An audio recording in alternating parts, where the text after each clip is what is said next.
Hello friends, हम सब बिहार समग्र रिवीजन को कंटिन्यू करते हुए नेक्स्ट टॉपिक पे आते हैं। आज का हमारा टॉपिक होगा मरणोत्तरकाल में बिहार।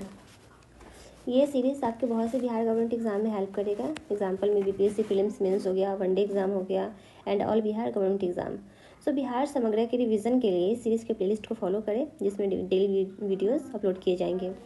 सो अगर आपके प्रिपरेशन में हेल्पफुल लगे तो press the like button, share with your friend, drop a comment and subscribe my channel. So आज स्टार्ट करते हैं मरणोत्तरकाल में बिहार। उससे पहले देखते हैं संबंध थोड़ा मौर्य साम्राज्य का बौद्ध धर्म के साथ क्या संबंध था वो देख लेते हैं। मौर्य साम्राज्य का बौद्ध धर्म के साथ अन्योन्याश्रय संबंध था। सम्राट अशोक ने कलिंग युद्ध के बाद अहिंसा और शांति के अनुगामी जो हिंसा और शांति के थे बौद्ध धर्म से प्रभावित होकर बौद्ध धर्म को अपना लिया था। उसके बाद उसने बुद्धस्म शरणम गच्छामि, धम्म शरणम गच्छामि, संघम शरणम गच्छामि और जिए और जीने दो जैसे लोक कल्याणकारी आदर्शों को अपने राजधर्म में शामिल कर लिया था। बौद्ध धर्म अपनाने के बाद अशोक ने बौद्ध नीतियों या उनके उद्देश्य आदर्शों के प्रचार प्रसार के लिए भारत के बाहर भी कई देशों में अपने धर्म महामात्रों को भेजा, अपने सैनिकों सबको, अपने मंत्री को भेजा प्रचार के लिए, फैलाने के लिए बौद्ध धर्म का। यहाँ तक कि इसके प्रचार के लिए वो अपने बेटे को भी, जो बेटा था महेंद्र और उसकी बेटी थी संघमित्रा, उसको भी भेजा। सारनाथ में संरक्षित सारनाथ सिंह स्तंभ में चतुसिंह के नीचे भगवान बुद्ध के जीवन से संबंधित चार पशुएं हैं। पहला है हाथी, दूसरा घोड़ा, बैल तथा सिंह। ये चार पशुएं की आकृति उत्कीर्ण है। यही आकृति हमारा संविधान बना था 1950 में, उस टाइम प्रीम्बल्स में ये आकृति लिया गया था और ये अशोक चक्र भी हमारे राष्ट्रीय ध्वज में शामिल किया गया था। वही है ये चार, इसको याद रखेंगे, बहुत इंपॉर्टेंट है, एग्जाम में पूछे जाते हैं। इसे सम्राट अशोक ने भगवान बुद्ध द्वारा धर्म चक्र प्रवर्तन यानी प्रथम उद्देश्य देने की ऐतिहासिक घटना की स्मृति में बनवाया था। कई बौद्ध स्थापनों में सांची, भरहुत, सारनाथ जैसे प्रमुख स्तूपों के अलावे अनेक बौद्ध विहारों का निर्माण मौर्य राजाओं द्वारा किया गया था। मौर्य के कई राजा हुए, चंद्रगुप्त मौर्य हो गया, अशोक, बिंदुसार, सब बहुत सारे हुए और वो निर्माण करवाए थे।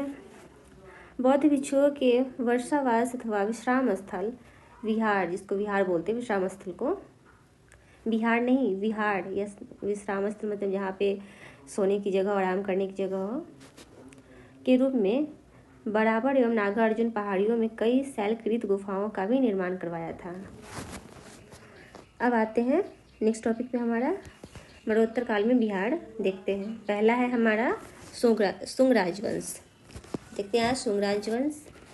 मौर्य के सेनापति पुष्यमित्र शुंग ने अंतिम मौर्य शासक कौन था? बृहदत्त की हत्या 185 ईसा पूर्व में शुंग वंश के 185 ईसा पूर्व में की थी। उसके बाद शुंग वंश की स्थापना की, उसकी हत्या करने के बाद बृहदत्त की। पुष्यमित्र शुंग के शासन काल में विदिशा का विजय अभियान उसके पुत्र अग्निमित्र द्वारा संपन्न हुआ था, जिसमें उसने यूनानियों पर विजय प्राप्त की थी। शुंग काल में राजधानी पाटलिपुत्रा थी। शुंग काल के टाइम पाटलिपुत्रा राजधानी थी, जो कैपिटल था वो, लेकिन बाद में विदिशा ने इसका स्थान ले लिया। पुष्यमित्र शुंग एक ब्राह्मण होने के नाते 2 अश्वमेध यज्ञ करवाया, जिसमें पतंजलि पुरोहित थे। वो ब्राह्मण होने के नाते करवाया था यज्ञ। शुंग काल में ही पाटलिपुत्र परिवहन आक्रमणकारी डेमिट्रियस का आक्रमण हुआ था। पुष्यमित्र ने सेनानी की उपाधि धारण की थी। दीर्घ काल तक मौर्य की सेना का सेनापति होने के कारण वह इसी रूप में विख्यात था तथा राजा बन जाने के बाद भी उसने यह उपाधि बनाई रखी। सेनापति का उपाधि वो राजा बनने के बाद भी बनाए रखा था।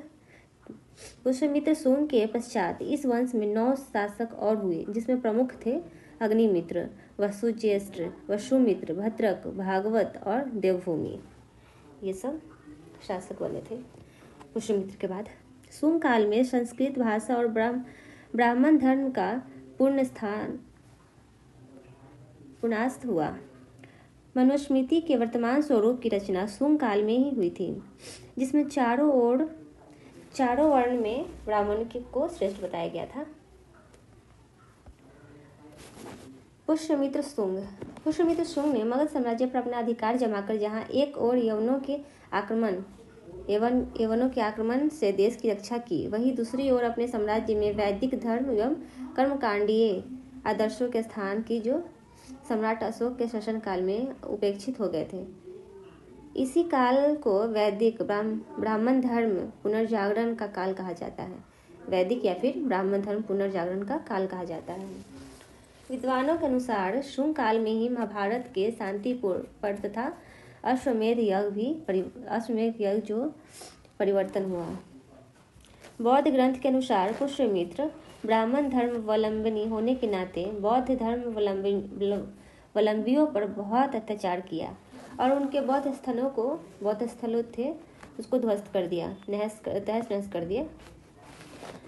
बौद्ध ग्रंथों के अनुसार पुष्यमित्र ने अशोक द्वारा निर्माण करवाए गए 84,000 स्तूप थे उसको भी नष्ट करवा दिया, लेकिन उसने कुछ बौद्धों को अपने मंत्री भी नियुक्त कर रखा था। कुछ बौद्ध उसके मंत्री भी थे। पुराणों के अनुसार पुष्यमित्र ने 36 वर्षों तक शासन किया है।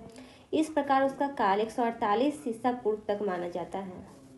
पुष्यमित्र का साम्राज्य उत्तर में हिमालय से लेकर दक्षिण में बराबर तक तथा पश्चिम से पंजाब से लेकर पूर्व में मगध तक फैला हुआ था। पुष्यमित्र शुंग की मृत्यु के पश्चात उसका पुत्र अग्निमित्र शासक बना। कालिदास रचित नाटक मालविका मित्रम में अग्निमित्र के रूप में इसी की चर्चा है। कालिदास का जो नाटक रचा हुआ था उसमें उसके बेटे पुष्यमित्र के बेटे का ही चर्चा किया गया है, अग्निमित्र का। पुष्यमित्र शुंग के प्रयास से ही पाणिकृत्य अष्टाध्यायी जैसे दूरी ग्रंथ पर पतंजलि ने महाभाष्य लिखा। प्रसिद्ध व्याकरण शास्त्री और अष्टाध्यायी की रचयिता पाणिनि पटना के निवासी थे। जो रचयिता थे अष्टाध्यायी के, व्याकरण शास्त्री और अष्टाध्यायी के जो रचयिता थे वो पटना के निवासी थे।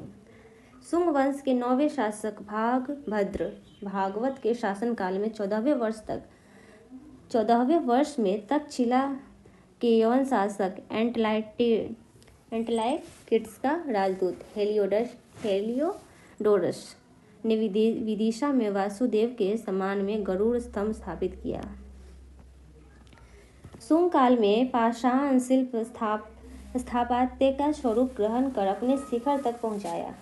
बोध गया के स्तूप वेष्टनी वेदिकाएं तोरणद्वार इसके प्रमाण हैं।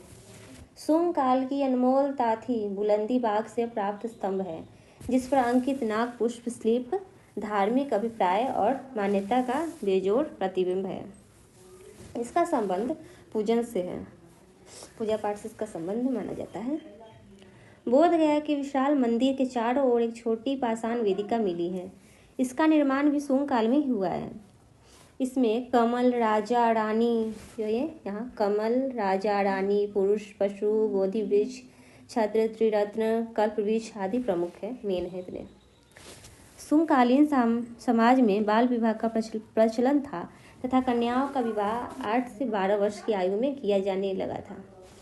शुंग वंश का अंतिम शासक हुआ देवभूति लास्ट शासक बना था शुंग वंश का। ओके, कन्नव वंश। शुंग वंश के अंतिम शासक देवभूति अंतिम शासक था। देवभूति की 75 ईसा पूर्व में हत्या करके उसके सचिव वासुदेव जो ब्राह्मण कुल का था, वासुदेव ब्राह्मण ने मगध पर कण्व वंश की स्थापना की। वासुदेव के पश्चात भूमिदेव नारायण तथा सुशार्म शासक बने। वासुदेव 9 वर्ष तक शासक बना रहा। इस वंश की जानकारी का एकमात्र स्रोत पुराण है। कण्व ब्राह्मण थे।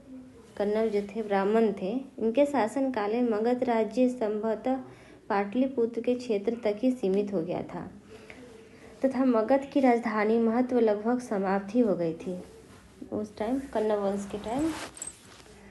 कण्व वंश के अंतिम शासक को आंध्र शतवाहनों ने अध्वस्त कर दिया था। उसके बाद नेक्स्ट टॉपिक है ये कुषाण वंश। कुषाण वंश की स्थापना लगभग 100 ईसा पूर्व में कुजुल कड़फिशस ने किया था। कुजुल कड़फिशस ने किया था। देखते हैं। कुजुल कड़फिशस की मृत्यु के बाद भीम कड़फिशस राजा बना। भीम ने स्वर्ण एवं तांबे के सिक्के चलवाए जिन पर शिव, नंदी तथा त्रिशूल की आकृति बनी हुई थी, शेप बना हुआ था।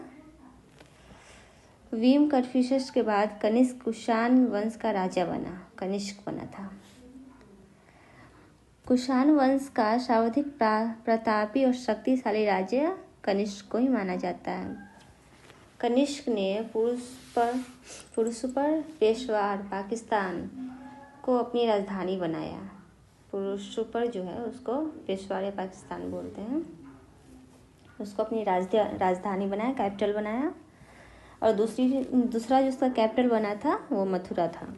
कनिष्क ने 78 ईस्वी में एक संवत चलाया जो शक संवत कहलाता है, जिसे भारत सरकार द्वारा प्रयोग में अभी भी लाया जाता है। कनिष्क बौद्ध धर्म के महायान संप्रदाय का अनुयायी था। गंधार शैली और मथुरा शैली का विकास कनिष्क के शासनकाल में ही हुआ था। श्री धम्मपीटक निदान सूत्र के चीनी अनुवाद से ज्ञात होता है कि कनिष्क ने पाटलिपुत्र पर आक्रमण कर वहां के शासक को हराकर हरजाने के रूप में मगध के प्रसिद्ध विद्वान अश्वघोष तथा बुद्ध का भिक्षा पात्र प्राप्त किया था। अश्वघोष ने बुद्धि चरित सूत्रालंकार और सौंदर्यनंद जैसे ग्रंथों की रचना की थी। कनिष्क के दरबार में पासवर, वासुमित्र, अश्वघोष जैसे बौद्ध दार्शनिक, नागार्जुन जैसे विद्वान और चरक जैसे चिकित्सा विद्वान थे। जो चरक था वो फेमस डॉक्टर के लिए माना जाता है। चरक कुषाणवंशीय कनिष्क के दरबार में जाने माने चिकित्सक थे। इनके द्वारा चिकित्सा शास्त्र पर एक ग्रंथ लिखा गया है। जिसे चक्र संहिता कहा जाता है। कनिष्क कुल का अंतिम महान सम्राट वासुदेव था। Okay, thank you.